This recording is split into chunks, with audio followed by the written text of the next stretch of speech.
Hello everyone, welcome back to my channel. We study 247 Think Less Study More. I'm back again with another video. So much awaited video. Those who are new to my channel, first of all, let me tell you, we are preparing for D, Triple SB, JJA, PA and SPA. जो आपका Delhi district court का exam होने वाला है उसकी हम लोग तैयारी कर रहे हैं. The mains is around the corner, so it's time to burn the midnight oil, isn't it? Yes, ये आपके लिए मेहनत करने का समय है. You have to do a lot of hard work right now. काफी डिमांडेड वीडियो है, उसके बारे में आज बात करेंगे. मेन टॉपिक होने वाला है एस्से राइटिंग का. ओके, तो first of all, thank you so much for appreciating my content because I am receiving a lot of comments on my videos and it is really appreciated that you are liking the content. Thank you so much. And yes, let's put a basically mark of 1K subscriber along with this video. इस video के साथ साथ हम लोग उसको भी पार करेंगे. And somebody, I really liked one comment that, sir, I was really searching for a channel where I would find dedicated content, to the point content for the examination, and now finally I have found it. Thank you so much for your valuable comments. और उन्होंने बोला कि आपके सिर्फ exam होने तक 5K subscriber हो जाएंगे. सो thank you so much. Yes, exactly, I am also hoping for the best. Fingers crossed. So let's get started. ये एक ऐसा टॉपिक है, ये है अनएक्सप्लोर्ड कैटेगरी. बहुत सारे लोग यूट्यूब पर बोलते हैं एस्से राइटिंग, लेकिन कोई आपको एग्जैक्टली नहीं बताता है. देखिए, पहली बात तो राइटिंग कोई इजी गेम नहीं होता. Writing is actually tough. अगर आप प्रैक्टिस में हैं, आप बहुत अच्छे रीडर हैं, you have been reading for a lot of time, you have been writing, तब जाके आपकी वो राइटिंग मैच होगी. बिकॉज कहते हैं इंग्लिश उसकी अच्छी नहीं होती जो इंग्लिश बोल पाता है, जो लिख पाता है इंग्लिश में अच्छे तरीके से, इंग्लिश एक्चुअल में उसकी अच्छी होती है. ठीक है, तो that is a test of your skills, कि आपकी क्रिटिकल थिंकिंग कितनी है. all the skills are scrutinized. Basically, there should not be any kind of logical inconsistency. There has to be order of thoughts, smooth transition होना चाहिए. Lot of skills are being tested here, तब जाके आपका अच्छा एस्से निकल के आता है. तो आज का सेशन एस्से राइटिंग के ऊपर ही है. मैंने कोशिश करी है कि मैं एस्से के फंडामेंटल्स, जो लोग नए हैं, तैयारी अभी कर रहे हैं, उनको कम से कम एक आइडिया हो जाए कि मुझे अपना एस्से कैसे लिखना है. अदरवाइज मैं नॉर्मल वीडियोस ले आऊं जिसमें एस्से की वो भी लेके आऊंगा, लेकिन उससे पहले आपको ये आइडिया होना चाहिए. 2 वीडियो फाउंडेशनल वीडियो की तरह काम करेंगी आपकी. बिल्कुल देखिएगा, पूरा देखिएगा, टू द पॉइंट, तभी आपको समझ में आएगा. I hope you are going to like this video. So let's get started with essay writing. सबसे पहले हम बात करेंगे what is an essay, types of essay. इसके लिए मैं एक डेडिकेटेड सेशन लेके आऊंगा, सो डोंट वरी. ये भी इंपॉर्टेंट है आपके लिए जानना. This is also very much important for you. Then we have essay format. Format कैसा है, द मोस्ट इंपॉर्टेंट पार्ट जो कि आपको देखना है. देन पैराग्राफिंग क्या होती है. Finally we will summarise the session. ठीक है, let's quickly get started without further ado. Yes, so what is an essay. सबसे पहले डेफिनेशन देख लेते हैं. An essay is a short piece of formal text written in discursive style which combines factual information and writer's opinion. देखिए, writing बहुत type की होती है. ओपिनियन राइटिंग होती है, आर्टिकल राइटिंग होती है, मैसेज राइटिंग होती है, इनफॉर्मल लेटर्स, ये सब राइटिंग में आता है.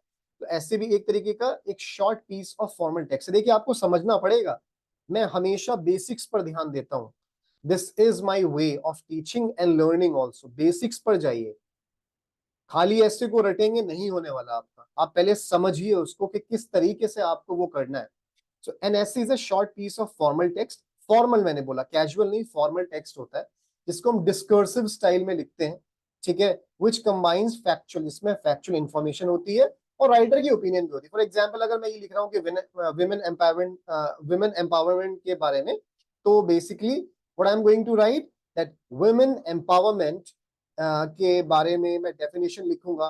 फिर मैं अपनी ओपिनियन भी दूंगा, उसके कॉजेस क्या, बेसिकली वो कैसे किया जाएगा, उसको करने के तरीके क्या क्या है, क्या क्या प्रॉब्लम्स हैं, चैलेंजेस हैं जो फेस कर रही हैं women. So that is all about women empowerment. ठीक है, तो ऐसे भी एक तरीके की एक पीस ऑफ राइटिंग है फॉर्मल टेक्स्ट. चलो, अब आ जाते हैं सबसे important. So an essay is a piece of writing that revolves around a particular theme and contains the academic opinions of the person writing.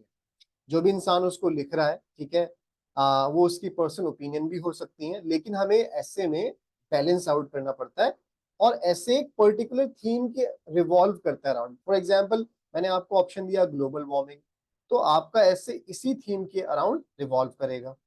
देखिए अब ऐसे क्यों लिखा जाता है, उसके फॉलोइंग फंक्शंस क्या होते हैं, चलिए देखते हैं।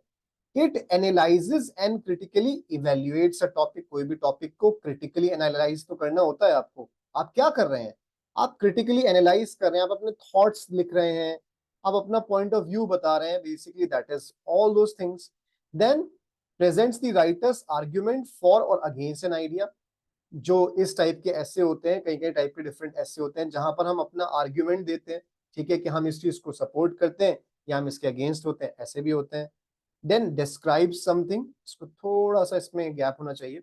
सो डिस्क्राइब समथिंग, किसी चीज को डिस्क्राइब करना होता है, ठीक है, जैसे हमें किसी टॉपिक के बारे में लिखना है, लेट्स से ग्लोबल वार्मिंग, तो हम उसको डिस्क्राइब कर रहे होते हैं। कभी कभी एक स्टोरी के फॉर्मेट में we are narrating a story, that is also. तो then sometimes persuades the reader. Persuade का मतलब होता है टू कन्विंस, कोजेंट, आप किसको कितना कन्विंस कर पा रहे हैं। कभी कभी अपनी पीस ऑफ राइटिंग से आपको ये भी करना पड़ता है, ठीक है। सो एल्डोस हॉक्सले ने एक बात कही थी, ऐसे क्या होता है, a literary device for saying almost everything about almost anything. क्या होता है, ये एक तरीके का लिटरेरी डिवाइस होता है, ठीक है, जो कि जिसमें हम हर बात कह सकते हैं और हर तरीके से कह सकते हैं, ठीक है। चलो तो आगे बढ़ जाते हैं। अब हम देख लेते हैं कि अगर आपको एक बैड ऐसे लिखना है तो वो उसकी तो बात नहीं करेंगे, तो गुड ऐसे की कैरेक्टरिस्टिक्स क्या क्या होती हैं, चलिए देखते हैं। सबसे पहला पॉइंट, आपको अपने ऐसे के अंदर ब्रेविटी मेंटेन करनी है, मतलब कंसाइजनेस। कम शब्दों में ज्यादा बात कहनी है। Express what you want to say concisely, do not beat around the bush. बहुत से लोगों के साथ दिक्कत क्या होती है, उनको नहीं पता होता, ठीक है, दिमाग में टॉपिक होता है, वो मुझसे कहते हैं सर मैंने पहले ये सोचा था लेकिन उसको बाद में लिख दिया और फिर हौच पौच हो गई। That is the thing I am saying. Brevity maintain करना है, गागर में सागर भरना है, कम शब्दों में ज्यादा बात। फिर आता है सबसे इंपॉर्टेंट पार्ट, कोहेरेंस होना चाहिए। Every sentence in paragraph should flow smoothly logically from the previous one. अगर आप ट्रांजिशन कर रहे हैं अपने एसे के अंदर, फॉर एग्जाम्पल आपने एक पैराग्राफ लिखा तो दूसरे पैराग्राफ में अब बड़ा स्मूथली आना चाहिए, मतलब पढ़ने वाले को ऐसा नहीं लगना चाहिए कि एकदम से कुछ चेंज हो गया, ठीक है। लॉजिकल होना चाहिए, कंसिस्टेंट लगना चाहिए। जैसे आप कहीं पर चल रहे हैं कदम से, ठीक है, तो आपने दूसरा कदम ऐसा रखा कि किसी को पता ही नहीं लगा, वैसे ही मैं बोल रहा हूँ, ठीक है। सो अ क्लमजीली written essay reflects not only the lack of preparation but also the absence of clarity of thought। देखिए बेसिक्स जानना बहुत इंपॉर्टेंट है। फिर आता है यूनिटी। द ऐसे should never stray from its main purpose. अपने मेन पर्पस से आपका ऐसे नहीं हटना चाहिए। देखिए जो चेक करने वाला आपको मार्क्स देगा ना, और आपके जो अलग अलग मार्क्स आते हैं, जो लोगों के नहीं आ पाते, वो यही सारे पॉइंट्स को मिस करते हैं, इसलिए मार्क्स नहीं आ पाते, क्योंकि हमें पता ही नहीं होता। पहली बात तो बेसिक्स का हमने क्या किया, ऐसे उठाया, रट लिया और हम लिख के आ गए। ऐसे नहीं होता है। Different points of view can be introduce but they should all be used for the same subject. Subject you should hover around it, एक टॉपिक के अराउंड ही आपको बात करनी होती है। देन ल्यूसिडिटी, ल्यूसिडिटी का मतलब होता है विविड, बहुत अच्छा वर्ड है एक, this is also one of the words of your vocabulary. इसका होता है विविड। विविड का मतलब होता है क्लियर, एविडेंट। ल्यूसिडिटी होनी चाहिए, क्लैरिटी होनी चाहिए। Essay should be easy to read and understand. बहुत फैंसी लैंग्वेज या बहुत ही different vocabulary, like difficult vocabulary को यूज करने की जरूरत नहीं है, ठीक है। तो कभी कभी क्योंकि वो आपके रीडर को या इन्विजिलेटर को कंफ्यूज भी कर सकता है, यस, बट जहां जहां आपको लगे you can use some piece of vocabulary and other things. Great writers are praised not only for their beautiful ideas but also for the simplicity of their language, ठीक है। चलो अब ऑब्जेक्टिव क्या है ऐसे का, वाई स्टूडेंट से किसी भी एग्जाम्स में ऐसे क्यों लिखा जाता है, ताकि उनकी क्रिटिकल थिंकिंग की एबिलिटी को टेस्ट किया जा सके, ठीक है। Structure the ideas logically, because आप देखिए लेट से आप अगर कोर्ट में नौकरी लग के अगर आप चले गए तो वहां पर अगर आपको ड्राफ्ट करने होंगे, बहुत सारी चीजें लिखनी होंगी, तो आप कैसे कंसाइज वे में लिखेंगे, ये भी आपकी इसलिए नॉलेज टेस्ट करी जा रही है, ठीक है। Structure the ideas logically, okay. Then express views eloquently, मतलब खुल के, ब्यूटीफुल तरीके से, खूबसूरती के साथ, ठीक है। द स्टूडेंट एंड आपको एक वर्ड होता है आर्टिकुलेशन आना चाहिए। आर्टिकुलेशन का क्या मतलब होता है, कुछ लोग जो बहुत ही साफ स्पष्ट शब्दों में अपनी बात को कह देते हैं, उसको बोलते हैं आर्टिकुलेशन। जैसे बहुत कम स्पीकर्स होते हैं जो कि आर्टिकुलेट स्पीकर्स होते हैं, और she is writing in ideas were presented shortly may not take the right impact. ठीक है, चलो अब बात कर लेते हैं टाइप्स ऑफ एसे। इसके लिए मैं आपके लिए एक अलग सेशन लेके आऊंगा, ठीक है, लेकिन मैं आपको मोटा मोटा तौर पे बता दे रहा हूँ। ओपिनियन ऐसे होते हैं आपके, डिस्कर्सिव ऐसे होते हैं, फॉर एंड अगेंस्ट वाले ऐसे होते हैं। इसके एग्जैक्टली टाइप्स हम लोग नेक्स्ट क्लास में डिस्कस करेंगे, वो भी आपको पता होना चाहिए। अभी आज का टॉपिक हमारा आगे चलते हैं। अब आते हैं मेन पॉइंट पर कि एसे का फॉर्मेट क्या होगा सर। देखिए, एसे का फॉर्मेट सबसे पहले 3 पार्ट्स में डिवाइडेड होता है। First is introduction, second is main body, third is conclusion. अब ये तो आप सुनते आ रहे हैं, आपने कहीं ना कहीं पढ़ा भी होगा, राइट, ऑब्वियसली बात है। सो व्हाट्स द डिफरेंस, मैं आपको बताता हूं डिफरेंस। चलिए देखते हैं। अब ये समझिए कि इंट्रोडक्शन में होना क्या क्या चाहिए, ठीक है। फर्स्ट ऑफ ऑल, इंट्रोडक्शन के अंदर आपके एक ओपनिंग पैराग्राफ होगा जो आपके टॉपिक के बारे में बताएगा, ठीक है। जो आप टॉपिक लिख रहे हैं या तो आप उसको डिफाइन करिए, फॉर एग्जांपल ग्लोबल वार्मिंग अगर आप लिख रहे हैं तो ग्लोबल वार्मिंग को डिफाइन करिए, ठीक है। इंट्रोडक्शन का क्या मतलब होता है, it helps the reader get oriented with the topic. ऐसा नहीं कि आपने अटपटा शुरू कर लिया। कोशिश करिएगा कि आप कोट से शुरू करें, फिर उसके बाद आप शुरू करें। अगर लेट्स से कोई डेफिनेशन देनी है तो डेफिनेशन दीजिए, अदरवाइज उस टॉपिक से मेन उसके रीडर का अटेंशन ग्रैब कर लीजिए पहली बार में। It states the purpose of the essay, captures the interest of the reader, it presents the general idea of the essay also. मतलब रीड करने वाले को, जैसे जब कोई मूवी देखने जाते हैं तो हमें पहले में पता लग जाता है कि एवेंजर्स मूवी है, फला फला मूवी है, ऐसे ही आपको ऐसे में भी करना है। ये पहले मेन आइडिया प्रेजेंटेशन उसकी हो जानी चाहिए, ठीक है। चलो नेक्स्ट में आता है बॉडी।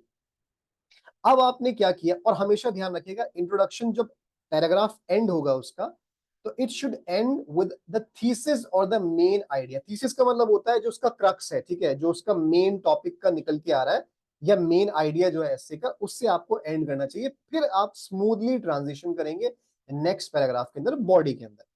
अब बॉडी क्या होती है, आपने एक ऊपर लिख लिया, सबसे पहले आप ब्रेनस्टॉर्म करेंगे अपने दिमाग में कि आपको क्या क्या लिखना है, एक आउटलाइन क्रिएट करेंगे। मैं अभी आपको बताऊंगा कि किस तरीके से आउटलाइन क्रिएट करनी है। देखिए अब बॉडी में आते हैं, फिर आता है सपोर्टिंग पैराग्राफ्स। अब हमने अपना टॉपिक लिखा, अब हम उसके बारे में कुछ सपोर्टिंग आर्ग्यूमेंट्स, कुछ सपोर्टिंग पैराग्राफ्स लिखेंगे। क्या क्या होना चाहिए, they constitute the supporting sentences and ideas. Obviously बात है, they provide the reader with additional details about the main idea. हमने पहले बता दिया ग्लोबल वार्मिंग है या फला फला टॉपिक है, अब हम उसके बारे में और बता रहे हैं extra. They support the thesis of the writer as well, ठीक है। There is no fix number of supporting paragraphs. किसी ऐसे में 3 भी हो सकते हैं, 2 भी हो सकते हैं। यहाँ पर 300 वर्ड्स का पूछे तो 2 बहुत रहेगा आपके लिए, ठीक है। आप पहला पैराग्राफ लिखेंगे, 2 ये लिखेंगे, तीसरा आप कंक्लूजन में लिख लेंगे, तो आपका हो जाएगा 4 से 5 पैराग्राफ के अंदर, ठीक है। Ideally, every supporting paragraph should contain a different idea. अब ये सबसे इंपॉर्टेंट पॉइंट है। हम लोग अगर लेट्स से बॉडी के अंदर अगर आपने डिसाइड किया कि मुझे 3 पैराग्राफ लिखने हैं, तो आप हर पैराग्राफ में अलग अलग आइडियाज को प्रेजेंट करेंगे, बट टॉपिक आपका बीच में रहेगा, ठीक है। चलो अब आते हैं लास्ट पैराग्राफ पे, इसको बोलते हैं कंक्लूजन। इसमें क्या होगा, इसमें आप एक एंडिंग पैराग्राफ लिखते हैं। इसमें क्या होता है, पहली बात तो जो आपने जितना ऊपर लिखा है उतना ही आप उसको जाके एक समराइज कर देंगे। इट हेल्प्स इन रीइटरेटिंग और हाईलाइटिंग द मेन आइडिया। फिर से जो हमने ऊपर लिखा है उसी को हम एक कंसाइज वे में दोबारा समझाने की कोशिश करते हैं, ठीक है। It summarises your all the arguments, ठीक है। उसके साथ it brings the essay to a logical close और a closure.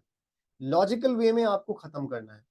then it never ends in a detail, and you should have a CTA as well, call to action. अगर let's say you're talking about environment topic, women empowerment, social issue, so then you must end it with CTA. Let's say for example, let's shape it, okay, let's build the future together, like that.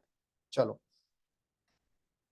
तो हमने क्या पढ़ा अभी कि introduction क्या होता है, state the topic, topic को स्टेट करता है। Main body, it develops the main points and subsidiary ideas.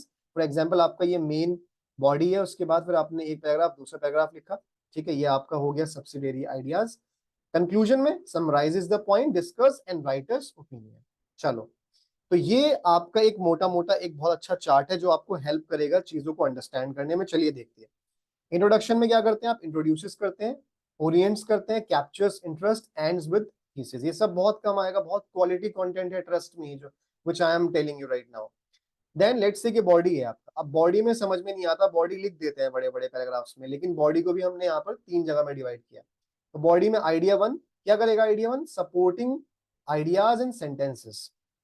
Body 2 में क्या होगा? Provides additional details and support thesis also. Body 3 में बेसिकली आइडिया 3 में new idea in every paragraph. ये आपका फॉर्मेट चलना चाहिए। आप इसमें डिवाइड करिए, आपका इससे बहुत ईजी हो जाएगा। फॉर एग्जाम्पल मैं आपको बताता हूँ, विमेन एम्पावरमेंट, उसका इंट्रोडक्शन बताया, फिर यहाँ पर आपने पहला आइडिया लिखा, आपने सपोर्ट किया इसी को, फिर उससे दोबारा आपने ट्रांजिशन करके एडिशनल डिटेल्स बताई उसके बारे में, लेट्स से कोई डेटा ऐड करना है, कुछ भी करना है, उसके साथ फिर लास्ट में एक और आपने लिखा, फिर कंटिन्यूएशन में, फिर कंक्लूजन में आपने जितना भी ऊपर लिखा वो सब का सब उसको समराइज करके आपने नीचे लिख दिया। Ties loose ends, reiterates, summarizes, brings to a close, okay, with us CTA, that we need to, it's a need of an hour and we should be aware of each and everything like that। ठीक है, चलो अब मैंने आपके लिए एक यहाँ पर लिया है example.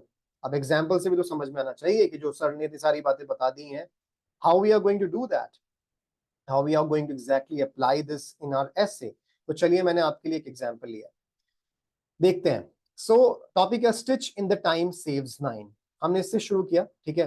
The proverb is explained and the reader is oriented. हमने इस प्रोवर्ब से सबसे पहले अटेंशन ग्रैब कर लिया रीडर का। देखिए क्या किया हमने, ओरिएंट कर लिया। ओरिएंट मतलब अपनी तरफ झुका लिया उसको। अब द मेन आइडिया और द थीसिस स्टेटेड, देखिए कैसे होगा। Many of us have the bad habit of procrastinating, मतलब प्रोक्रेस्टिनेशन के बारे में बात होने वाली है। We leave for tomorrow what we can do today. A small tear or a garment when left ignored can expand and become a gaping hole. Similarly, small tasks that could be completely promptly can add into a big mountain of responsibilities.